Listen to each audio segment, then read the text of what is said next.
কাউকে টেট দিতে হবে না, নিশ্চিত থাকুন, কাউকে টেট দিতে হবে না, কারোর চাকরি যাবে না।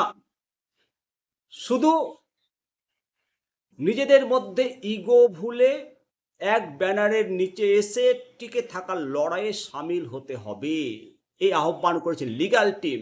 হ্যাঁ বন্ধুরা, যে মামলাটা ডেড হয়ে গেছিল, বন্ধ হয়ে গেছিল, সেই মামলাটাকে রিভিউ পিটিশন গ্রহণ করেছে এবং ওপেন কোর্ট হিয়ারিং করেছে, তার শুনানি হয়েছে।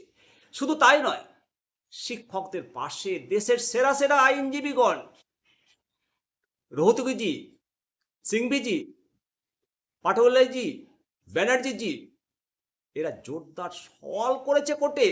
আর এই জোরদার সওয়ালের জেরে 1 বছরের জন্য বড় এক্সটেনশন সময়সীমা বৃদ্ধি করেছে।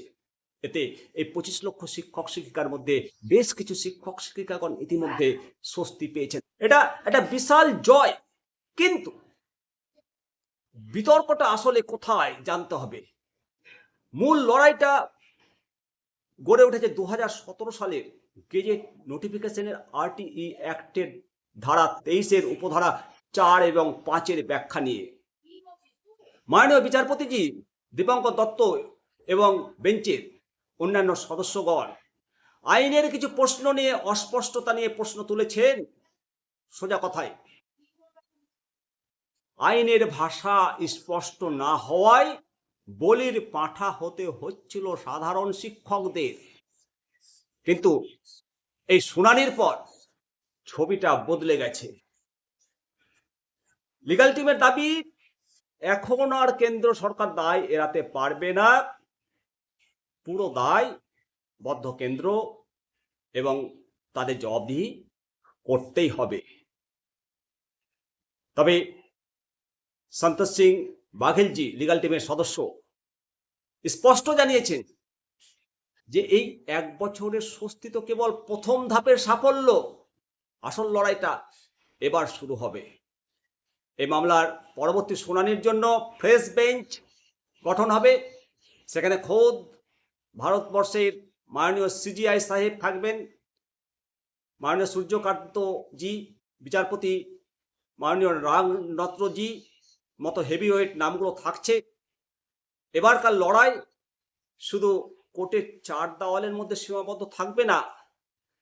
তৎকালীন কেন্দ্রীয় শিক্ষামন্ত্রী মাননীয় প্রকাশ জাভেদকরজি লোকসভা এবং রাজ্যসভার পুরাতন যে বয়ান, সেই বয়ানকে হাতিয়ার করে এবার আইনসভা এবং সাংসদদের মাধ্যমে স্থায়ী সমাধানের চেষ্টা শুরু করছে লিগ্যাল টিম। তারা খুব শীঘ্রই শিক্ষামন্ত্রী এবং সাংসদদের সাথে দেখা করে রাজনৈতিক চাপ সৃষ্টি করবেন। এক কথায় বলতে গেলে 25 লক্ষ শিক্ষকের রুটি রুজির এই যে মহালড়াইয়ে সুপ্রিম কোর্ট 1 বছরের স্বস্তি দিয়েছে, অক্সিজেন দিয়েছে। মাননীয় সন্তোষ সিং বাঘেলজি দেশের সমস্ত শিক্ষক সংগঠনকে আহ্বান করেছেন নিজেদের ইগো ভুলে এক ব্যানারের নিচে এসে টিকে থাকার লড়াইয়ে সামিল হওয়ার আহ্বান জানিয়েছেন। অবশ্যই সমস্ত শিক্ষকগণকে অনুরোধ করব, লিগ্যাল টিম যখন ডাকবে তখন সমস্ত শিক্ষক, কোনো শিক্ষক বাড়িতে বসে থাকবেন না, ওনাদের হাত শক্ত করতে হবে। অবশ্যই আপনাদের কি মনে হয়, সরকারের কি এবার স্থায়ী আইন সংশোধন করা উচিত? অবশ্যই কমেন্ট সেকশনে কমেন্ট করবেন। ভালো থাকবেন। আসুন সবাই মিলে বলি জয় হিন্দ, বন্দে মাতরম, ভারত মাতা কি জয়।